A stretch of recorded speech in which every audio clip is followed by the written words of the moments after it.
মনের আশা যখন ভাঙে তখন শুধু হৃদয় নয়, পুরো পৃথিবীটাই একটু কালো হয়ে যায়। ভাঙ্গা আশার টুকরোগুলো রাতের নীরবতায় সবচেয়ে জোরে চিৎকার করে। যে আশাটা মরে যায় সেটা কখনো চুপচাপ মরে না, সে তোমাকে প্রতিটি নিঃশ্বাসে কাঁদায়। আশা ভাঙ্গার পর মানুষ হাসে না, শুধু মুখে হাসির মুখোশ পরে বেঁচে থাকে। ভাঙ্গা স্বপ্নের ধ্বংসাশেষ থেকেই সবচেয়ে গভীর নীরবতা জন্ম নেয়। আশা যখন মরে তখন ভিতরে একটা ঘর খালি হয়ে যায়, যেখানে কেউ আর কখনো থাকে না। সবচেয়ে বড় কষ্টটা হলো যখন তুমি জানো সেটা আর কখনো ফিরবে না। ভাঙ্গা আশার ওজন এতটাই বেশি যে কাঁধ ঝুঁকে যায়, কিন্তু কেউ দেখতে পায় না। আশা ভাঙলে চোখের জল শুকিয়ে যায়, কিন্তু হৃদয়ের ক্ষত কখনো শুকায় না। যে আশাটা তুমি সবচেয়ে বেশি ভালোবাসতে সেটাই তোমাকে সবচেয়ে বেশি কাঁদায়। আশা ভাঙ্গার পর সময় থেমে যায় না, শুধু তুমি থেমে যাও।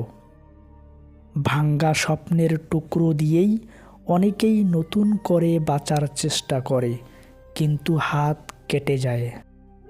আশা যখন চলে যায় তখন সে তোমার ছায়াকেও সঙ্গে নিয়ে যায়।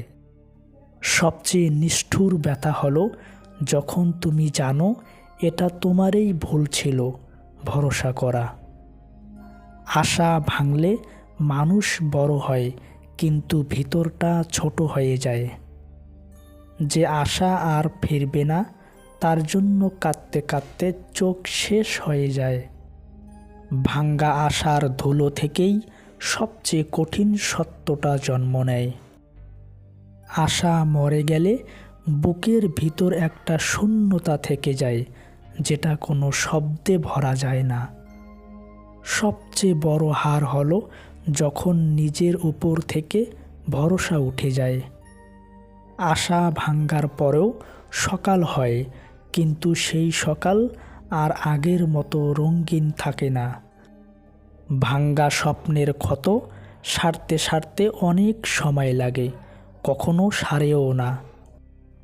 আশা যখন চলে যায় তখন সে তোমার হাসির সব রং নিয়ে যায়। যে আশাটা তুমি আঁকড়ে ধরেছিলে সেটাই তোমাকে সবচেয়ে বেশি আঘাত করে। ভাঙ্গা আশার পর সবচেয়ে বেশি কঠিন কাজ হয় আবার কোনোদিন আশা করতে শেখা। আশা ভাঙলে মানুষ বোঝে কিছু জিনিস শুধু একবারই ভাঙে, আর কখনো জোড়া লাগে না।